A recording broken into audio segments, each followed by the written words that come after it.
Hey guys, welcome back to Buzzer to Buzzer.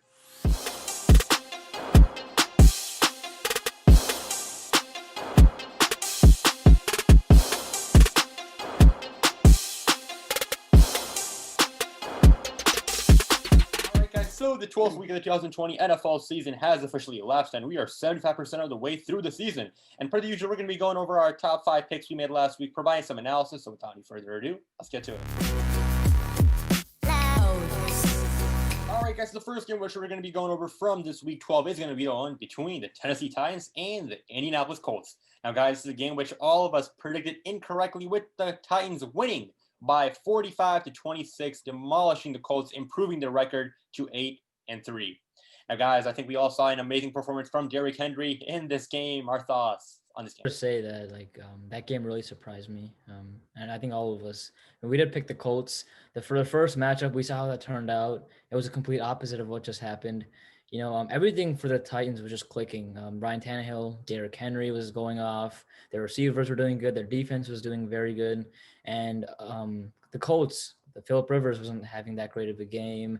Their offense in general wasn't having that great of a game, and their defense obviously got killed. So that was a great performance by the Titans. And Titans coming off this win, especially against last week too. They beat the Ravens. They have a streak going right now, so they're definitely looking like a great team.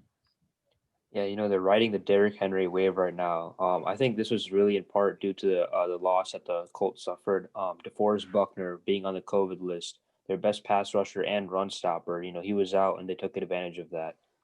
This Titans team is very formidable, and if Derrick Henry even plays remotely like this in the future, the Titans are going to be a Super Bowl contender.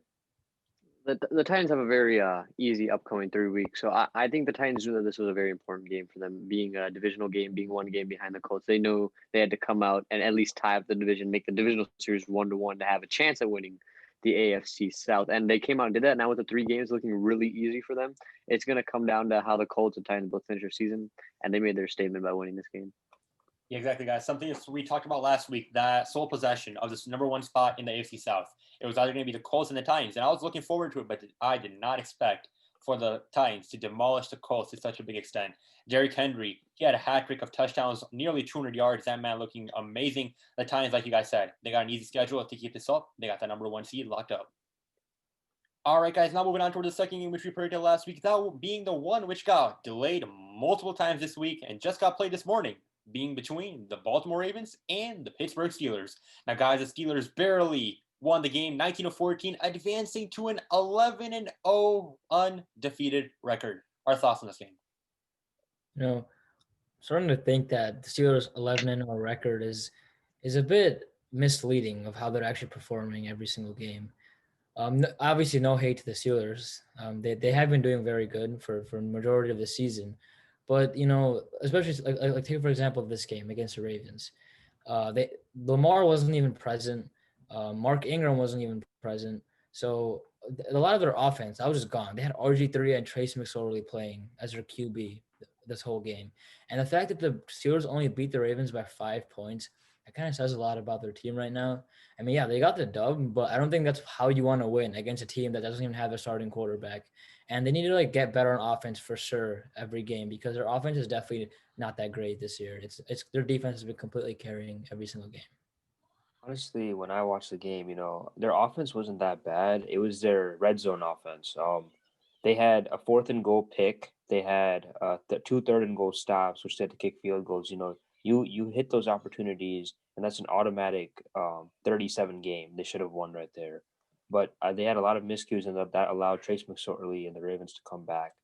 And like a B said, maybe the 11-0 record is misleading, but definitely in the upcoming weeks when they have to play the Colts and the Buffalo Bills, we'll figure out exactly who the Steelers are. I think the Steelers, they're a very good team. Being 11-0 is something that's very hard to do throughout the course of the season with all the injuries, ups and downs, especially this year with COVID. But regardless, the Steelers team isn't playing like an 11-0 team. They've been fortunate in some scenarios, and for them to actually be representative and actually make a deep run in the playoffs, they're going to have to play better than how they play. Their defense is stellar, but their offense is – there are benefits of how good their defense is, a complementary football. But say this defense were to ever have a bad game, I could see them losing that game by a lot. I don't know if we can just by this one win they had this week, all of a sudden say this 11-0 record might be a bit misleading. I mean, these guys have beaten teams like the Eagles, the Titans, the Ravens, you name it. Now the Ravens twice now. They beat the Ravens last time too with Lamar Jackson on that final play, the defense stepping up clutch. Now, for sure, are we going to acknowledge there's something we talked about the whole season? The defense has obviously been 60-40.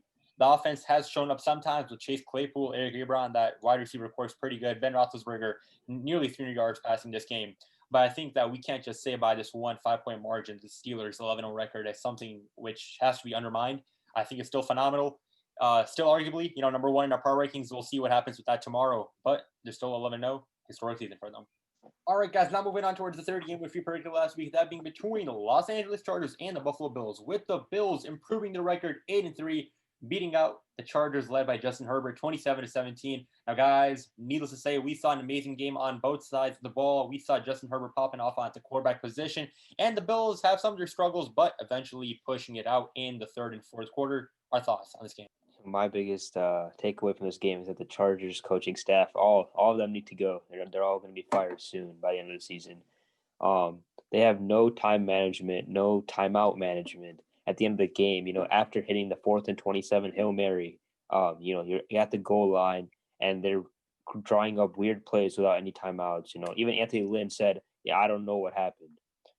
So yeah, my biggest takeaway is they got to find the right quarterback, coach, and offensive coordinator for Justin Herbert. But credit to the Bills for winning this game. Yeah, I completely agree. It's all it comes down to coaching. Blaze, let's not forget the Bills. They played a phenomenal game. They came out there and won. Let's look back at the Chargers. That play calling for Justin Herbert was just abysmal that game. And to look forward is how many games is it going to take for these Chargers coaches to get fired? It's like they're on a hot seat that gets hotter every single week. And eventually one game is going to break this run. They're all going to be gone. And, with Justin Herbert and some of the pieces they have on both offense and defense, they should be winning more games than they have been this year. Yeah, definitely agree with both of you guys. I don't think that they're how the offense and defense is performing is really shows how reflective the record is. I think a lot of their losses are due to their coaching staff, like you guys mentioned. There's no doubt that Justin Herbert's a talented quarterback. He's definitely going to win Offensive Rookie of the Year this year, and he's obviously a great quarterback. He makes good calls. He has good vision. But their defense, I mean, it's not great defense, but it's definitely the coaching staff's fault. That game, it should have been closer than that. 10 points is definitely not a blowout in any case, but it definitely should have been closer towards the end of the game, especially. And though that play call was just very bad for Justin Herbert. And, I think that their coaching staff will go in the future. Aside from the phenomenal performance, which we've been seeing each and every week from the man, Justin Herbert himself, the Bills' defense was amazing this game. That defensive state played the whole game. The defensive line, oh my gosh, it was phenomenal to see them hold out. I mean, they're playing the Chargers still, but I feel like that their defense was something we don't get to see every week. We usually see that offensive firepower with Josh Allen, and this week really proved the fact that they are a two-sided team, and that's why they're 8-3. All right, guys, now moving on towards the fourth game in, one of the games which we were most looking forward to, that being, of course, between the Patrick Mahomes and Tom Brady, Kansas City Chiefs against the Tampa Bay Buccaneers. Now, guys, the Chiefs barely edged out in this game, winning 27-24, improving their record to 10-1. And, man, we saw a heck of a performance from Patrick Mahomes, throwing for over 400 yards. We saw that connection between him and Tyreek Hill improve this week to a whole other level. Our thoughts on this game? Putting aside the first quarter, I thought the main takeaway from this game was the Bucs defense, in the last three quarters. They really stepped up after giving up easy 17 points and being down 0-17. They really stepped up and allowed Tom Brady to get back into this game. Even though they still lost, I think that's something that the Buccaneers should be, proud of, that they were able to stop Mahomes. But yeah, if they want to go deep in the playoffs, Tom Brady needs to play better. He can't have those reckless turnovers, and that's why the Chiefs won.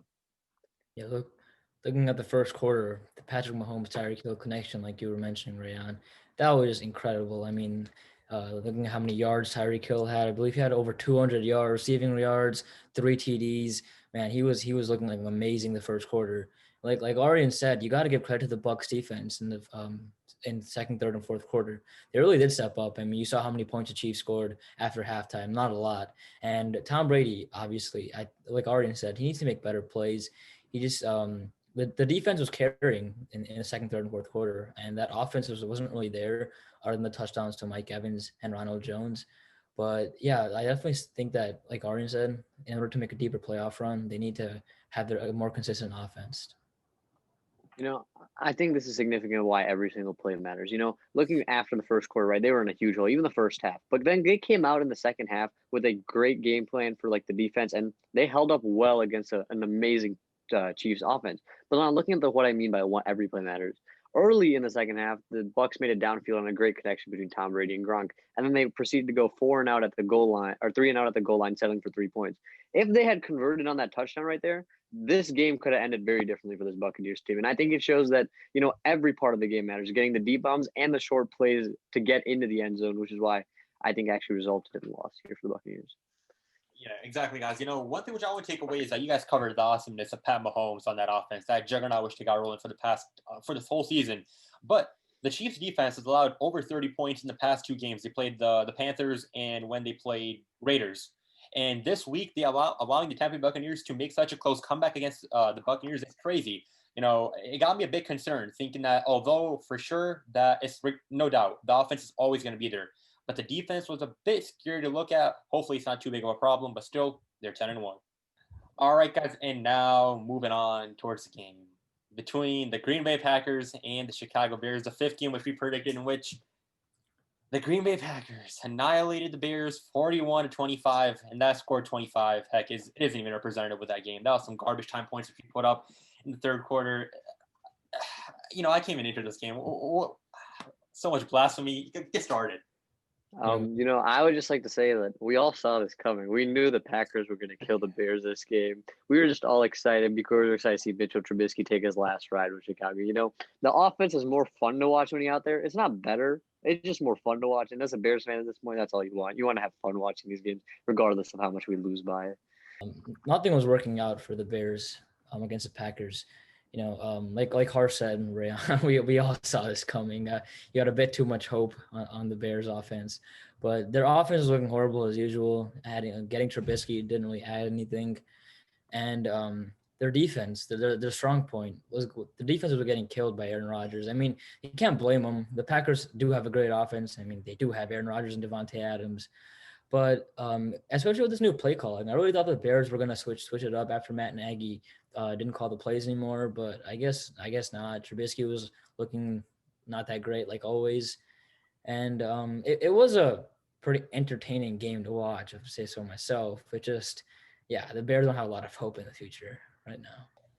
I was never on the train, to get Matt Nagy fired or anything. But after this performance, I think there needs to be a culture reset.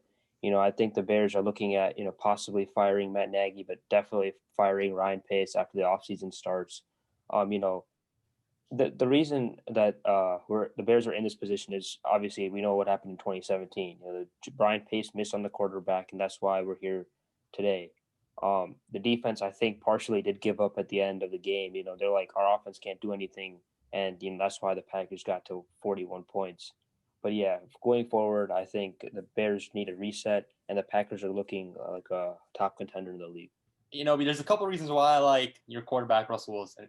Aside from the outstanding quarterback he is, we out of the pocket, whatever. Russell Wilson is an amazing quarterback. But also, just early this year, we found a report that his microphone in his helmet was broken for like half the season, and he was calling his own plays wherever he saw fit. And, sometimes I just wish Mr. Trubisky did the same. Him throwing balls in a triple, quadruple, quintuple coverage. Like, what are you doing, man? Are you purposely trying to throw the game away when you got so many Chicagoans like ourselves riding on you, thinking that you could actually pull us through this Packers game? Man, the devastation, I had high hopes that somehow, some way we could pull off a victory against this Aaron Rodgers-led team.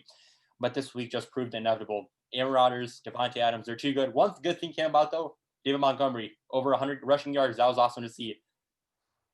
But there's nothing much more we can do. All right, guys. Well, that was quite the 12th week of the 2020 NFL season. Crazy to see how time has been flying by. But as always, guys, be sure to hit that like button, subscribe, and comment down below your main takeaways from these astounding games this week, minus the Bears game, of course. Guys, take care. I'll see you guys on the next one. See you guys.